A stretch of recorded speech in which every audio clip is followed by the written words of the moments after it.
ہمیں اتنی فیسلٹیز ملی، ان تمام چیزوں کے ہونے کے باوجود آج ہماری قوم ایک ترقی یافتہ قوم نہیں ہے۔ آج ہندوستان میں 42.7% مسلمان ان پڑھ ہیں۔ یہ اس دین کو ماننے والے لوگ ہیں کہ جس دین کی شروعات پڑھائی کے حکم سے ہوئی۔ اقرا، پڑھو، اپنے رب کا نام لے کر پڑھو۔ یہ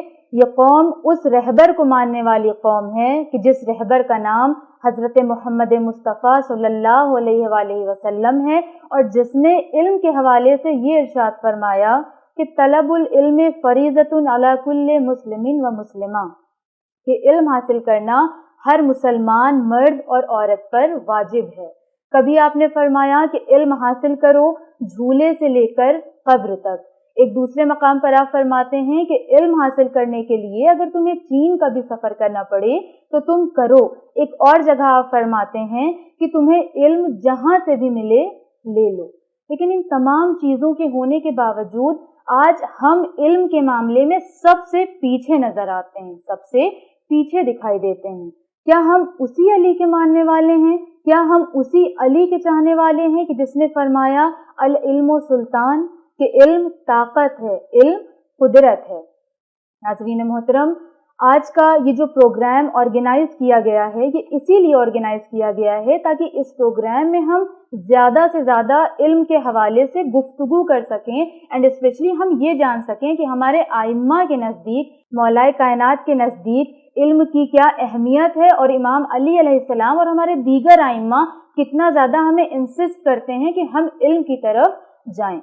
اور اس پروگرام کے ذریعے آپ تک صحیح انفارمیشن پہنچانے کے لیے ہم نے اپنے اسٹوڈیو میں ایک ایسی شخصیت کو انوائٹ کیا ہے کہ جو کسی قسم کے تعارف کے محتاج نہیں ہیں۔ So without wasting much time, ہم اپنے اس پروگرام میں استقبال کرتے ہیں ڈاکٹر قدسی رضوی صاحب کا۔ السلام علیکم۔ وعلیکم السلام خیر۔ آپ کا بہت شکریہ، آپ ہمارے اس پروگرام میں آئے۔ بہت شکریہ آپ کا کہ آپ لوگوں نے اس بہترین پروگرام کا انتخاب کیا، اور واقعاً جس کی بہت زیادہ ضرورت ہے تاکہ ہماری عوام ائمہ معصومین علیہم السلام کے علمی کارناموں اور ان کی علمی خدمات سے روشناس ہو۔ جی بالکل۔ تو ڈاکٹر صاحب، اپنے اس پروگرام کے اصل سوال کی طرف آنے سے پہلے ہم یہ چاہیں گے کہ آپ تھوڑا سا ہمارے ناظرین کے لیے اس پروگرام کے مقصد کو تھوڑا سا ڈیفائن کر دیں تاکہ وہ یہ جان لیں کہ اس پروگرام کو اصل میں آرگنائز کیوں کیا گیا ہے۔ جی، بسم اللہ الرحمن الرحیم۔ اسلام کے تناظر میں امیر المؤمنین علیہ السلام اور ماڈرن سائنس جو آپ نے عنوان قرار دیا ہے، یہ اول تو بہت ہی امپورٹنٹ عنوان ہے، اس لیے کہ اس پر یعنی گفتگو اور اس پر تبادلہ خیال کم ہوا ہے۔ ہمارے نزدیک اس کا جو مقصد ہے کہ ہم جو اپنے ناظرین اور تمام دنیا والوں کے سامنے جو پیش کرنا چاہتے ہیں وہ یہ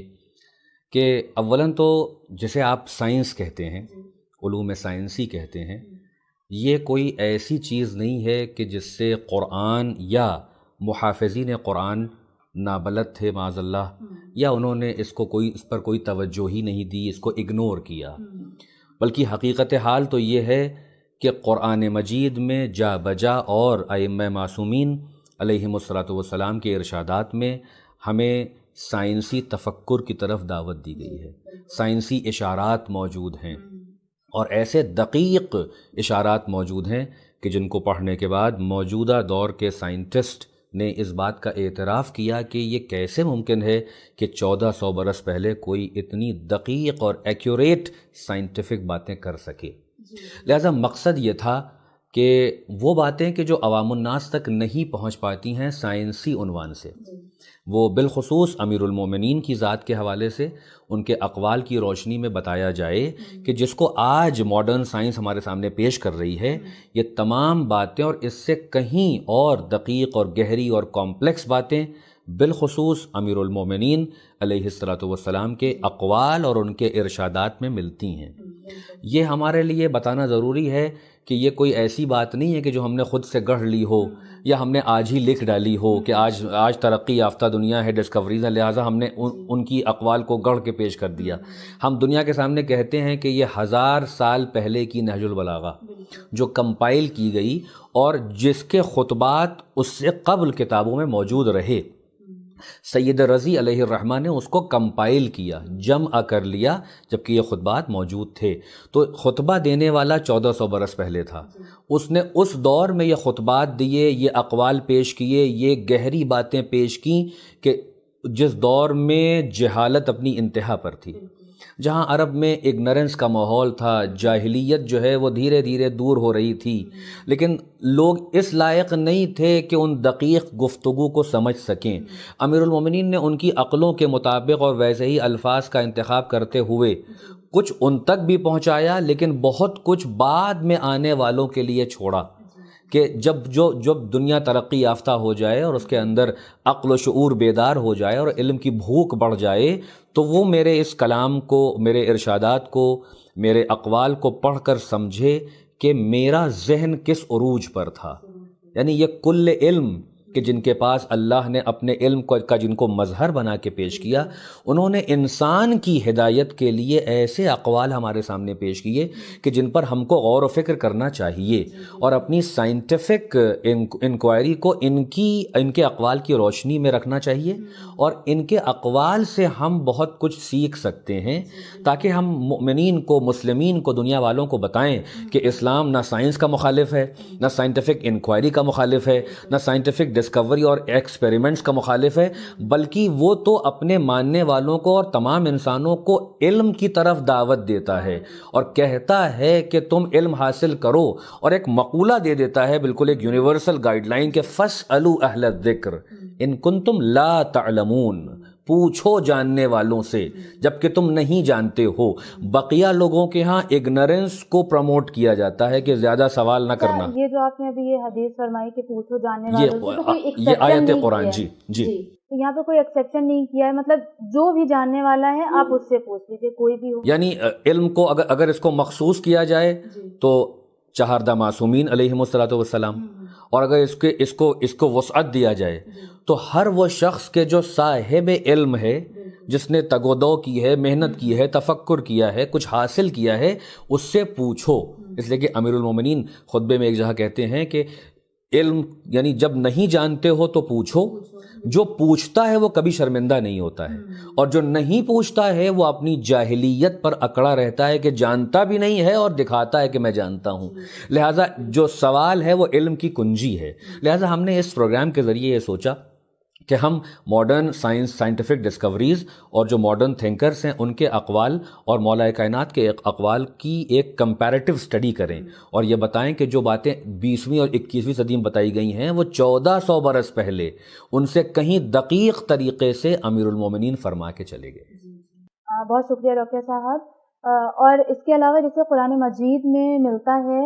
فکر کرنے کے بارے میں بہت زیادہ، تھنکنگ کے بارے میں، اور 12 جگہ پر اللہ نے ارشاد فرمایا ہے کہ تم فکر کرو، افلا یتفکرون، افلا یشعرون، بہت ساری چیزیں کہ علم کے فکر کرنے کی طرف دعوت دی جا رہی ہے کہ سوچو، غور و فکر کیوں نہیں کرتے. اس کے علاوہ امام علی علیہ السلام کے اقوال میں بھی بہت زیادہ ملتا ہے تھنکنگ سے ریلیٹڈ کہ غور و فکر کرو. ایون امام صادق علیہ السلام کا تو ایک ارشاد ہے کہ تم نے اگر کچھ دیر غور و فکر کر لیا خدا کی نشانیوں میں تو وہ 70 رکعت نماز پڑھنے سے بھی زیادہ افضل ہے. اچھا، اور یہی تھنکنگ کے ٹاپک کو ماڈرن سائنس بھی بیان کرتی ہے. تو ہم یہ جاننا چاہتے ہیں کہ امام علی علیہ السلام کے اقوال میں جو تھنکنگ سے ریلیٹڈ چیزیں بیان ہوئی ہیں اور آج کے ٹائم پر جو ماڈرن سائنس بیان کرتی ہے، تو کیا ان دونوں چیزوں میں سملیرٹیز پائی جاتی ہیں یا ڈفرینس ہیں ان دونوں میں؟ جی، جیسا کہ آپ نے فرمایا کہ قرآن مجید نے 12 تفکر کی دعوت دی ہے، تدبر کی دعوت دی ہے، تعقل، یعنی یہ کہ انسان جو ہے، جب انسان کا اصل میں جو امتیاز ہے وہ یہ فقط نہیں ہے کہ وہ سوچ لیتا ہے. کیونکہ ماڈرن سائنس اگر آپ دیکھیں تو کارل سیگن ایک بہت ہی مشہور سائنٹسٹ، اسپیس سائنٹسٹ جنہوں نے بہت کام کیا ہے، انہوں نے یہ دریافت کیا کہ حتیٰ کہ جو اینیملز میں جیسے ایپس ہیں، منکیز ہیں، چمپینزیز ہیں، ان کے اندر بھی تھوڑا بہت تفکر پایا جاتا ہے، وہ بھی جو ہے وہ اپنے ماحول کے حساب سے تھوڑا بہت سوچتے سمجھتے ہیں، لیکن ان میں اور انسان میں ایک فرق ہے، ایک نمایاں اور عظیم فرق ہے۔ بعض جانور ہو سکتا ہے کہ وہ جو ہے وہ تھوڑا بہت اپنے ماحول کے حساب سے انسٹنکچول تھنکنگ کر لیں، ہے نا، تھوڑا سا کچھ ہلکی تبدیلی ان کے مزاج میں آئے، انہیں کچھ دیا جائے تو وہ سوچ کے اے سے بی کی طرف چلے جائیں، لیکن وہ مثلا ڈی سے سی، سی سے بی، بی سے اے اور اے سے کچھ نہیں، اس سیریز میں اولاً نہیں جاتے۔ دوسری بات، ان کے یہاں زمین و آسمان کی خلقت، خود اپنے وجود کے اوپر غور و فکر، اپنے سماج کے اوپر غور و فکر، اس نظام کائنات کے پیچھے چھپے ہوئے جو راز ہیں، اسرار، ان میں غور و فکر، یہ ان میں کسی بھی لیول پر نہیں پایا جاتا۔